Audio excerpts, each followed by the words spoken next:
Hello, Hello, I'm Kimberly, I'm Michael, and welcome to Real Takes. and Movie Breaks. And today we are reviewing the film Chinatown. So this is part of our retro view. It's a special little segment on our channel that we do when we review older, either classic films or films that maybe people didn't see or haven't seen in a long time and would like to revisit upon us just having watched it. We watched it for a watch along on the channel. Mm-hmm. We did a full live stream where we watched the film.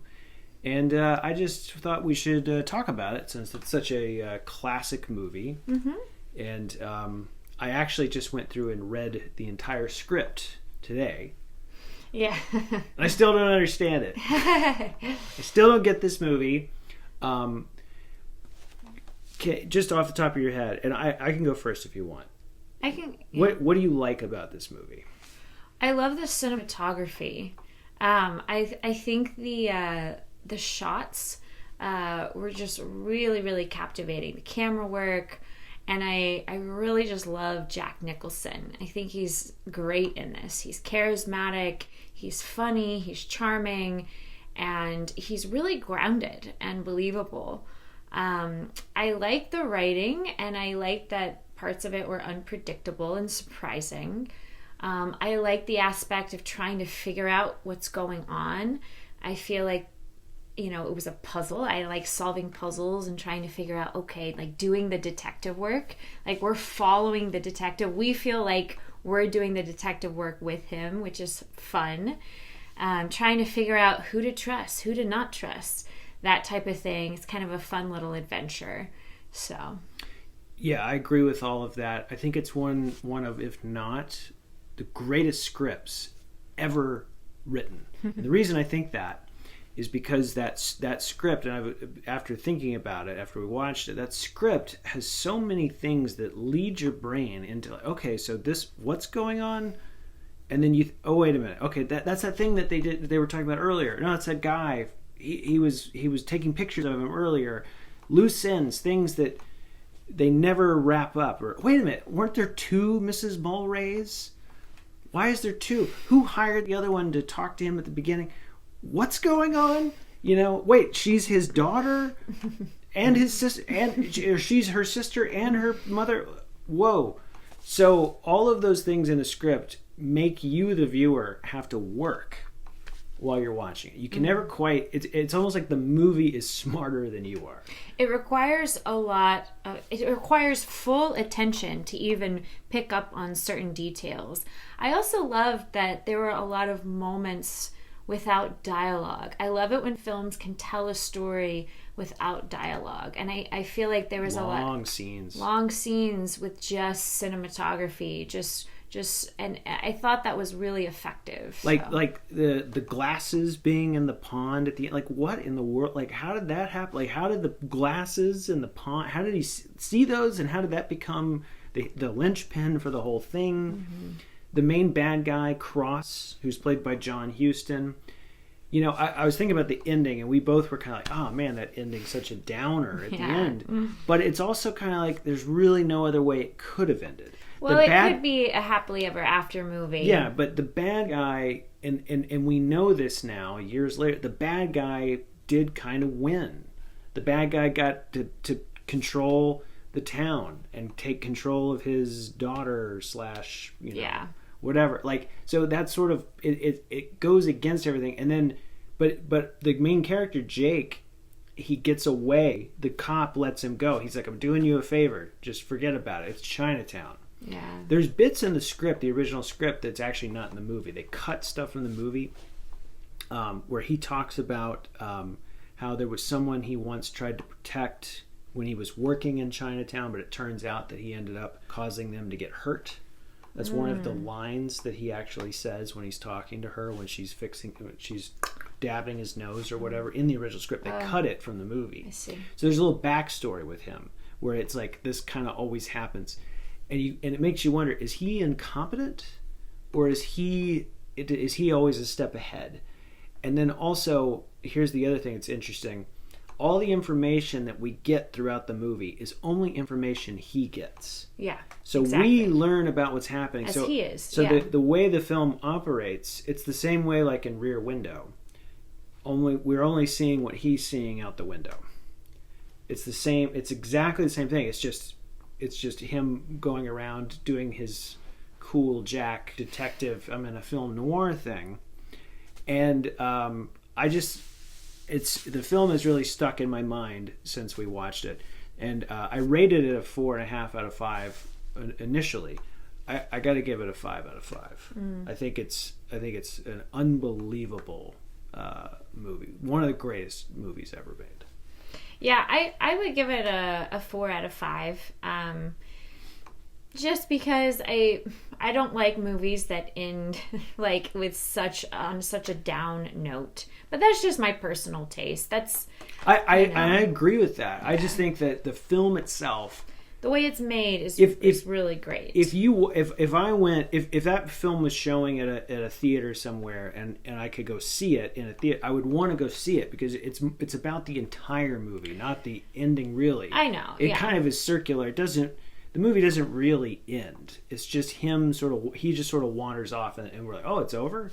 And it's not a great it's not like the Shawshank Redemption ending where it's not inspiring. Where that's it. It's the end. Yeah, it's more of a cautionary tale. But also like that's what this world is. The seedy underbelly of 1930s Los Angeles, where this is kind of how the country and this town became what it became. Yeah. Became Hollywood. Because of bad guys like that. But it's a Hollywood movie at the peak of movie stardom. Jack Nicholson and Faye Dunaway, biggest movie stars you could ever imagine. They're playing this world of how this is how the movie star and the Hollywood and that whole industry kind of came into the focus. And it's these wonderfully, beautifully written scenes and cinematography and this. I just think like you could play this film on loop in a museum. Yeah. And it would be very interesting. People would be standing just watching it. It's very memorable and it's also rewatchable, because I feel like, oh, okay, like at the end I wanted to go back and watch some of the clues I might have missed or watch certain things I might have missed. So I think great movies make you want to watch them more than once. And this movie made me want to rewatch certain parts again. And Jack Nicholson is just so fun to watch. Everything he does, like his performance is so nuanced and just really, really great. Yeah, like I almost have a hard time watching him in anything else now. Having seen this now, like, oh, that's his movie right there. That's it. That's him.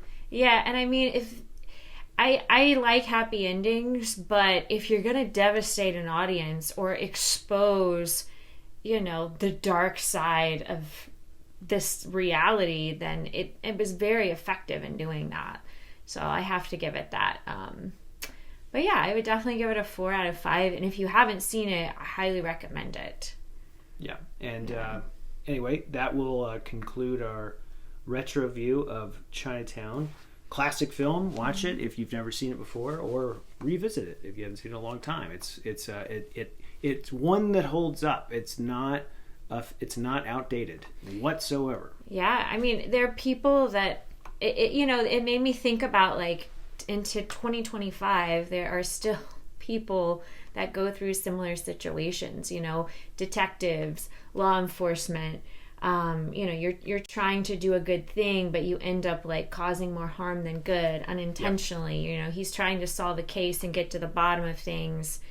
And it also makes you think about, policemen and guns. And are guns good? Are guns bad? Like violence. I mean, it raises a lot of great questions that we're still talking about and trying to figure out today. Every little thing that happens in the film, every little plot device is important. Like him getting cut in his nose. Mm-hmm. I full disclosure, the reason we watch this because I'm doing a scene for this in an acting class, and one of the notes I've gotten so far about this scene is that bandage on his nose is very important. And at first I was like, oh, I'm just going to do, I don't need to have the bandage. And then my acting instructor said, no, it's important. The bandage, and when the bandage comes off, it's important. It's significant. Yeah. It's a whole, it's part of, it's a critical part of the story and that character. It's part of who this character is. It's his nose. Follows his nose. It's a physical thing where he's willing to go that far. He's willing to continue to stick his nose in places, in dangerous places, because he wants to know the truth. Yeah. And I don't know if I can even think of a film that embodies that in any like I can't think of a character really. It's an interesting sort of anti-hero character that he's playing. Yeah. And maybe not even an anti. Maybe he just really is a real hero, that character. I don't know. Yeah, well, he's willing to do anything to figure out the truth and to try to help people and to do good.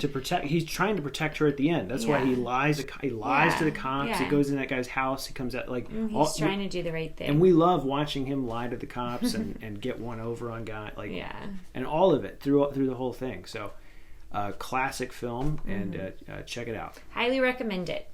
If you have seen the film, let us know what you think about it. And comment below if there are any other old classic films or hidden gems you'd like us to review on our Retro View segment. Yes, and on Thursdays, we block that time off when we usually watch Star Trek. Yeah. We watch this on a Thursday on a watch-along. Join us on our watch-alongs, because sometimes might change it up and not do Star Trek and do something like this. Just depending upon organically what happens. Yeah. Thank you for watching, and stay real. Have good days.